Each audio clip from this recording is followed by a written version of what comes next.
Hello, everyone, and welcome back to COD Banter. I am your host, Tucker Hazel, and these are my wonderful co-hosts, Daniel Navaroli and Andrew Orozco. Daniel, of course, from Nerdic Gods, and Andrew from My Star Wars Show fame. Today, we're going to be reviewing Call of Duty. Now, you might be thinking to yourself, Call of Duty, everyone talks about it, it's kind of the punching bag of the games industry, but we're going back all the way to the very beginning and talking about Call of Duty. Namely because I never played a Call of Duty game before, and over the course of the next year or so, we aim to change that for me. I mean, I've already changed it. I played the first game, but I want to first welcome Andrew and Daniel. Thank you very much for joining me. Thanks for having us on. So you guys, I just want to get your quick thoughts on Call of Duty. Daniel, why don't you go first? I was actually very impressed with this video game. The gunplay still feels very good for being a 2003 video game. Like, I think it still plays better than some games right now, which is it's kind of crazy. I think the biggest thing that stuck out to me was the music. The music was very good. Michael Giacchino, very orchestral. No way. Was it really Giacchino? Yes. No, that makes perfect sense. At least that's what I've heard. I can double check. I have Wikipedia pulled up. Yeah, video game score by Michael Giacchino. Michael Giacchino, of course. Okay. Also, the composer for the Spider-Man Homecoming, Far From Home, No Way Home films. There's a lot of Pixar stuff. Yeah, he's a prolific individual. Mm-hmm. Yeah, the music really stuck out to me. I think the game was really good. I liked it a lot. I think the missions are very quick, which I think really helped. It didn't draw out any mission really. Andrew, any overall thoughts? Yeah. Wow. We really take first-person shooters today for granted. It was hard for me to transition back to the time where you didn't just automatically regenerate health after 5 seconds. Yeah. Being out of the action. It was. I haven't played this game in over a decade since it came out. Like when it was bundled with Modern Warfare 2 back in 2009. Mm-hmm. Sure. And that was the last time I played it. I remember I originally got to the Soviet missions, like where they started, and I don't remember anything after that. So playing it again was nice to kind of see what came after that, because I originally tried to do a platinum run, which requires playing the game on veteran, and I gave up back then because it's just too much. So, like Daniel said, the music's great. It's very sweeping orchestra style kind of music. I love the how we have like the little journal entries in between loading missions. I like the little kind of like, this is what's going on. And then we had like the little battle plan of the map and everything. Like, this is the beaches we're hitting, and all that stuff was really good. I have more ideas, but I'll wait till we get to the actual like gameplay stuff. So. Yeah. No, I agree with both of you to the most extent. Now, this is a very different kind of game for me. I am not someone who's traditionally into first-person shooters, as is obvious through the reason this show is happening. I've never played Call of Duty, so I'm very divorced from this gameplay format and this sort of style of serious military shooter games. I mean, whether historical or modern, whatever, not something I'm experienced with. What I found playing this game is all of my problems with it just come, I think, from my disconnect from that genre, from this sort of style of games, style of story. I'm very inexperienced in it. So it was kind of unnatural for me to be like, okay, these are just kind of military stories. Like I'm always craving something a little bit more. And I think this game is both helped and hindered in its simplicity. I mean, this is a very bare bones first person shooter, obviously very influential. The one thing I learned from doing a little research is that this is one of the games that pioneered aiming down sights in first-person shooters, which is something we take so much for granted nowadays. Like, holy shit, can you imagine not playing these games without aim down sights? But I found myself enjoying it way more than I expected to. I think it holds up way better than I expected it to. Daniel's right. This game, the gunplay is really actually quite fantastic, especially for the time. The visuals and the animations and all that are really exceptional for how old this game is. The only problem, I think, comes from a little bit of antiquated design philosophy. The fact that you don't have regenerating health, the fact that the checkpoints are really weird sometimes. And that, for me, led to a couple of the missions getting really frustrating. This game is hard. You die very fast in this game. That's my biggest issue, is the AI is just a little too dead shot. Just a little too dead shot. Yes. Yeah. I think especially when you're in those large-scale missions and there are machine gunners shooting down at you from buildings, they will snap right to you. Like, no matter if there's like 20 of your guys on the field. You could just be machine peeking gunners out in the too. window. Exactly. They know exactly where you are, and they go bam, and they'll just start shooting you. Like, okay, gotta play through the whole second segment again. I found that really frustrating, but on the whole, damn, this holds up well. Yeah, there's I guess I understand why it's implemented, but there is an issue where if your health is too low, the checkpoint won't trigger where you're supposed to go to. If your health is too low, the game that's figures true, because your health doesn't regenerate when you respawn at a checkpoint. Exactly. Yeah. So if your health is too low and the checkpoint doesn't trigger, you're kind of like, okay, well, I'm kind of SOL until I find either a health pack or I go far along that maybe I can finish the mission in one go. Yeah. So like I remember when I tried to play it on veteran back in the old days, I do remember like if my health was like only a sliver of orange, like I could not trigger the next checkpoint, and that was like frustrating. And then even playing it on, I played it on normal or regular, I guess, whatever whatever I think I did as well.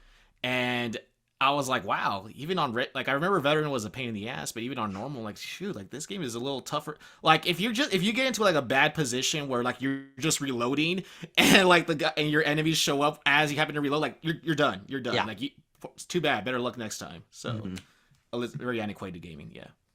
Yeah, and especially I think the fact that checkpoints don't happen very consistently. There's sometimes in a mission, like I think for the American campaign, as we'll get into, this game is split into 3 different campaigns taking place from different perspectives. But in the American campaign, I really had no problems with the checkpointing. I was really consistent. I was moving through them on a nice clip. The British one, I started having a few more issues. There's one mission in particular where you have to guard a bridge and shoot down tanks with the sort of bazooka missile things. And I kept getting shot randomly, and I had to restart the entire thing. It was like, oh my God, it got really frustrating. But yeah, I just don't know hopefully this is improved in sequels, and as we will see as we get to later games, but that element of it really just feels kind of old, ancient. Yeah, the mission, I think it's in the Russian section where you're in a car with the RPGs. You're trying to like shoot other cars and stuff. Yeah. No, I think that's near the end of the British one. British, yeah. Oh, that's the British one. Okay. Yeah. That mission is the one I had the most problem with checkpoints. Because like you would run out of RPGs, and then like I believe there's only one checkpoint in that entire level. Yeah. Like when you're just going through the tunnel, your buddy has just blown up the bridge. There's a checkpoint. Free checkpoint, doesn't matter. But after that, you gotta make it in one run. Yeah. And sometimes I would not see a truck of guys coming on the side, and my car would just blow up and like, huh? What? And then I just had to restart. I had the issue with that same, I don't know if it was the same one or not, where you get to the airfield, you had to take out the Stuka, the dive bombers. Yeah. Mm-hmm. And like I'm focused, they're like telling me focus on the dive bombers, but like there's like a rooftop of enemies on my left who keeps interrupting me, and it's like, okay, like I'm trying to do my job, but you guys are clearly not doing your job because they're still killing me up there. So I had to like slowly like take them out. I was going to ask it to move slow for you too. Yes. Yeah. Intentionally so. Slow. Yeah. So slow. So I like take out these enemies, and hopefully I could pivot around fast enough to catch the dive bombers just as they're like starting to appear. So yeah. Well, that's one interesting thing about this game, and what I think, not being experienced with this genre, and especially not being cognizant of what the influence of this was or the genre was at the time. The one thing I know is that this game is pretty influential in the variety of sequence types that you're put into.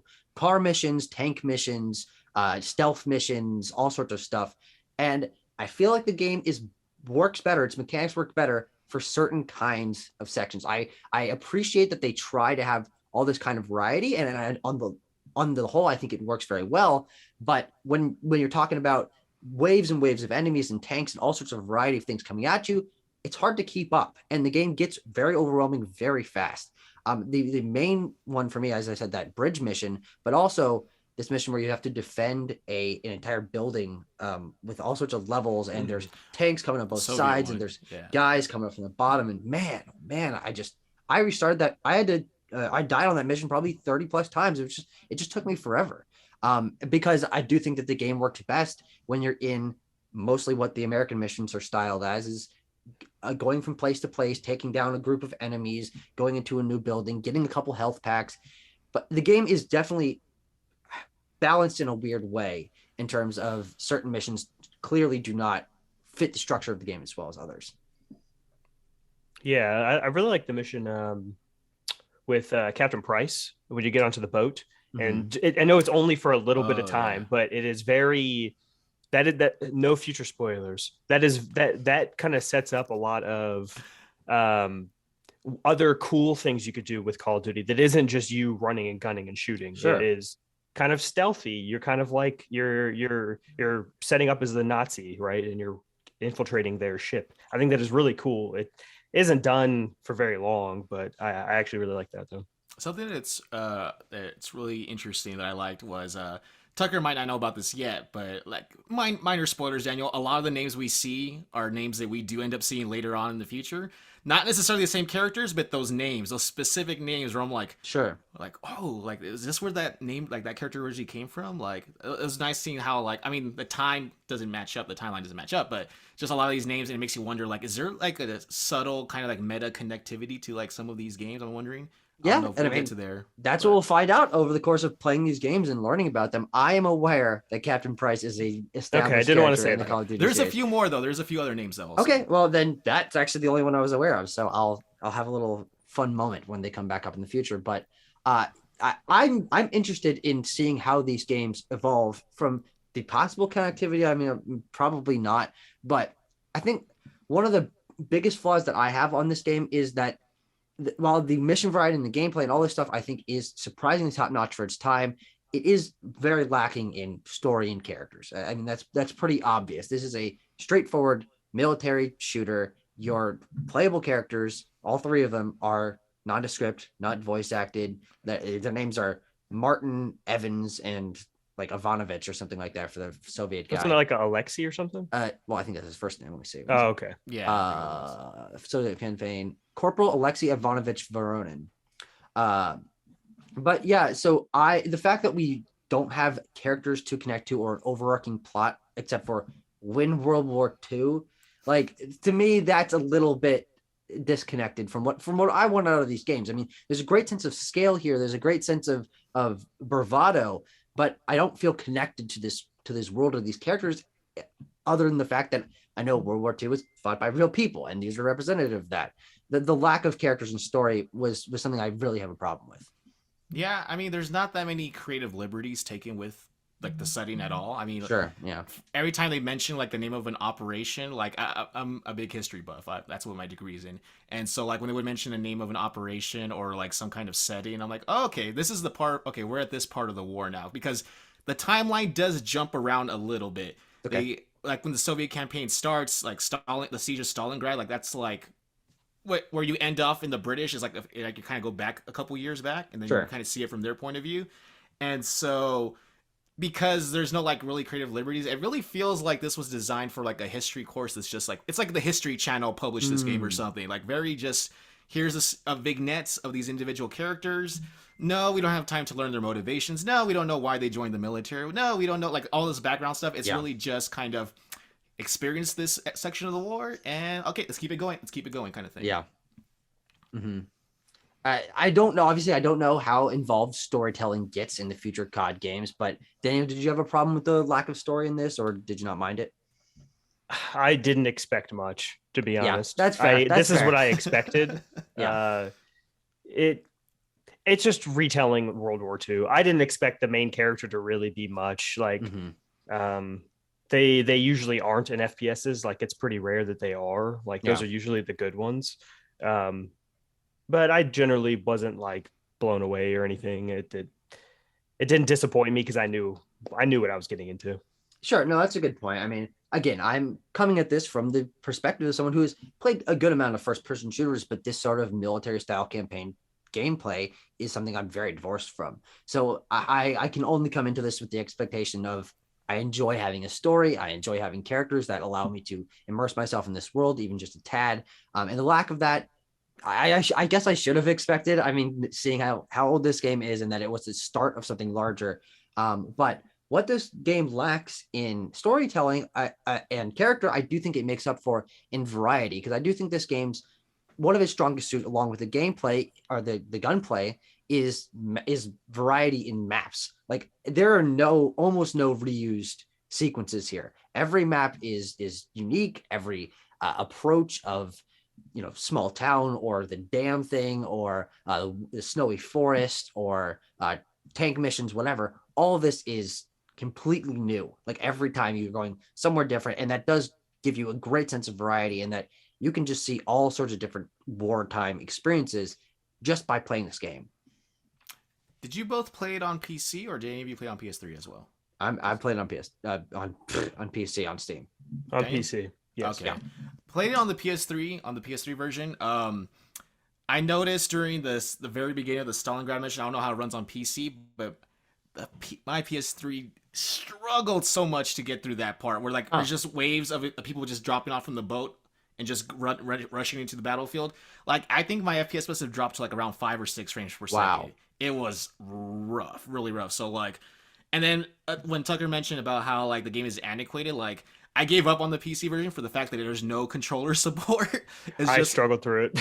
I was like, I did the first 2 missions, the part where you have to go get the Panzerfaust and then take out the tanks while you're defending that little French town. And I was like, nope, I'm going to find a way to make my PS3 version work. And so I just switched. After that, went to PS3, and I was like, okay, we're all good again. But man, I don't know what's wrong with the game. Maybe my PS3 is just old or something, but it chugged so hard through those Soviet missions. Interesting. Really so I'm wondering, and then I noticed too, like whenever your troops move up with you, they have like this really weird walking animation. The walking animation is hilarious. They have this little. I even like the crouching animation too. Yeah. Like they have like frog legs or something. Like they're just like, I don't know. It was just so janky, and it was just kind of like, oh yeah, that's how we played games back 20 years ago. It was just funny to me. Yeah, my only problem with PC was the keyboard. I don't mind using a mouse ever, really. Like that's never my issue with PC. But I was really disappointed. There was no controller support.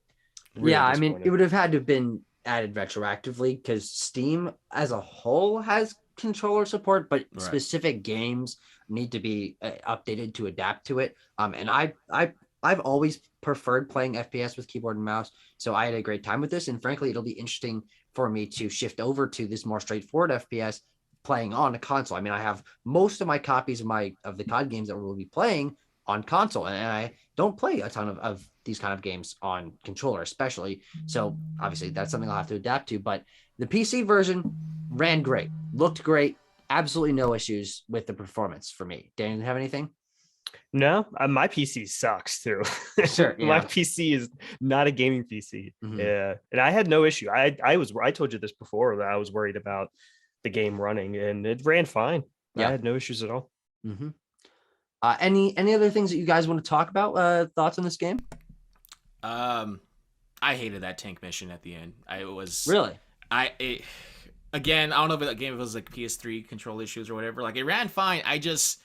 I don't like vehicle sections in most games, really. Sure. I don't like the feeling of not being able to like move or like, to crouch and stuff where you kind of just like peeking around the corner and hoping that you get like the sight lined up and hoping that your enemy also doesn't do the sight lined up thing.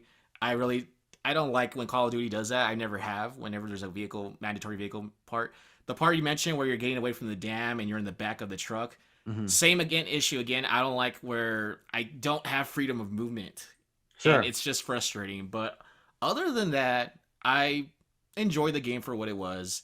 I love the Soviet mission, the very beginning of the Siege of Stalingrad, where he's just like, take a rifle, follow the person in front of you, take the I think that's the only time where like the story kind of had to do with the gameplay, where like you don't have a weapon, you're kind of just running out, and this guy's kind of giving you instructions like, hey, like we can't retreat because our commanding officers are going to kill us. And he even takes out one of the commissars. He's like, retreat and like get a better position. Like, don't worry about the commissar. Like, I'll take him out. So like, he actually kills your own superior officer because like, you got to be smart, right? So he takes him out, and then you kind of just have for the next mission or so, you have like nothing. And you're just waiting until somebody dies when they run towards the hail of gunfire from the machine gun emplacements. Mm-hmm. And then you finally pick up a rifle and it's like, oh, thank God. Okay, now I can actually defend myself. So the whole Soviet one, the one we mentioned too, like where the apartment building, mm-hmm. and you're just getting picked off from the tanks and stuff.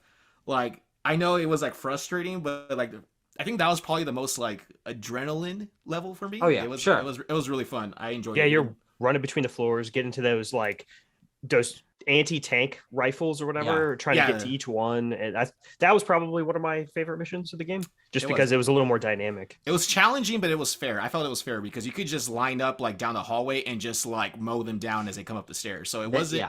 It takes a lot of these missions where you get stuck and stuff. Like it's really just trying to figure out, okay, how do I cheese this the best as I can? Because even the bridge one you mentioned, Tuck, like there is a bunker with like a very slit window where you can just pick off enemies from there. It takes a while for you to kind of like put the two together, but like it's challenging at first until you figure out what you're supposed to do, and then it becomes actually pretty simple. So yeah, I agree.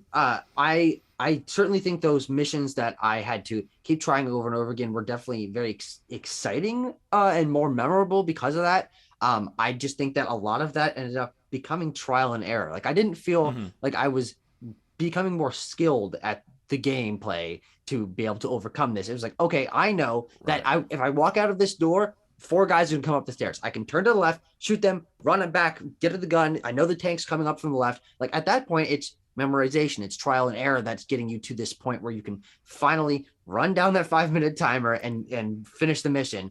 And that's not something that really sits right with me. I mean, I would rather be able to be skilled and get through the mission because of my skill rather than having to die and learn the enemy patterns from that way, which of course is fine in other games. But I do think that here it felt more unbalanced, more like, okay, why do the enemies have such great aim, but my teammates' AI is just complete crap?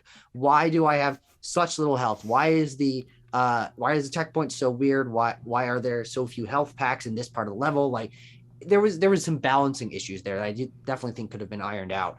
But there are a lot of memorable missions, like when you're saying the first approach to Stalingrad, not having a weapon is an interesting storytelling device of this is what being in the shoes of someone who's completely defenseless in a overwhelming situation would be like. There's a lot of cool moments like that, but on the whole, I feel like they're kind of few and far between. Most of these just feel like, yeah, okay, we're going through the World War II motions, plant the bomb, steal the document, like not a ton of creativity, but it does have that variety, which comes with pros and cons. But on the whole, I'm surprised by how much I enjoyed Call of Duty 1. Not only because it was an older game, but because it's in a franchise I had no experience with and in a genre that I'm not particularly a fan of. So good on you, Infinity Ward, almost 20 years ago. You did it. Vince Zampella as well. He was there. He was there. Credits, yeah. Yeah, Vince he's the goat. I forget the other guy's name, but I saw him in the credits, and I'm like, oh yeah, the future heads of Respawn in the future. Oh, really? Yeah, Vince Zampella and I can't remember the other guy. I can't remember either. Yeah, is he the director, Ken Turner? Does that sound right? No, okay. I'm just looking at the Call of Duty Wikipedia page here. Yeah, it was Vince Zampella, and I forget. I'm not gonna remember the other guy's name, but they were executive producers on this one. Sure. And then after Modern Warfare 2, they leave to form Respawn. Ah, okay, interesting. That's some history for me to learn there as we go through the Call of Duty games. Any closing thoughts, Daniel? I think this game kind of shows there's a reason why Call of Duty's kind of been the king of FPS. Sure. Even back in 2003, like the game just feels good to play, and it still does to this day with Vanguard. So like that's impressive. It was something West. I remember now. Something West. Hold on. It's right here. Jason West. Jason West. He's the programmer for this game. Yeah. There you go. Back to what Daniel was saying. I've never really been a PC guy until just super recently. And even when I was in middle school, I remember people playing Call of Duty. Like they would talk about it on the playground and stuff, like playing the multiplayer and stuff, which is dead right now. If you try to play it, I don't think you're gonna find anything on there. But yeah, Call of Duty is super influential. When Tuck mentioned earlier about how it's like the first game to do the aiming down the sight stuff, at least consistently, I'm like, oh shoot, that's right, because I recently tried to play Halo, and like you can't aim in Halo, and that is so frustrating. Just reticles. It's so frustrating for me because I grew up on Call of Duty. Like that's my FPS history is Call of Duty. So being on the reverse end of like Tucker, like, oh yeah, like I don't know what it's like to not aim in a first-person shooter. So like, that's funny that you mentioned like, oh, like that was a big thing, and I kind of just take it for granted now. Like, 100%. Yeah. And I think because of that, you can see how this game obviously was influential, but I think that's why it holds up so well today. Like, other than what I was saying with the pacing layouts and design philosophy in that way being antiquated, the core gameplay of this game, aiming down sights, picking up guns, reloading, all of that handles just as fluidly as you'd want it to. And I think that's particularly because it pioneered aiming down sights. You don't have to deal with, oh man, this feels old because I can't do what I want to. Like it's second nature to right click and aim down sights now. And bam, you can do it. And even in this old ass game. So it's very impressive. Definitely. Agree. All right. Well, this was our very first installment of Back COD Banter, our retrospective review series of the Call of Duty franchise. I'm very glad the two of you are going to join me through the course of this journey. We will be back in the indiscriminate future. I don't want to put hard dates yet for Call of Duty 2. And then going on to, Vanguard in like 3 years. There's no pressure, no time pressure on this, but I'm very excited to finally get my feet wet on the Call of Duty franchise. Good. Yeah. Best part about. Go ahead, Daniel. No, I'm sorry. Go ahead. I was gonna say the best part about you complaining about the narrative and everything, Tucker. It only gets better from here, sir. It only gets better from here. Yeah, and frankly, that's why I'm excited about even just getting to 2 is seeing, and why I'm excited to play these in order of release is seeing how things evolved, seeing when mechanics were introduced, when plot lines or gameplay things were first formed, because now we've got a baseline. We played Call of Duty 1. So when we see Call of Duty 2, we can directly compare, and that's going to be really, really fun. Yeah. I'm excited to play 2 and 3. Those are very some of the few that I have not played. I've played most of the entire franchise, so I'm excited to see how it evolves. Yeah, 100%. All right. Well, thanks for joining me, and me joining you. And subscribe, like the video, ring the bell, join the Discord, all that nonsense. And we'll see you guys in another video. Bye.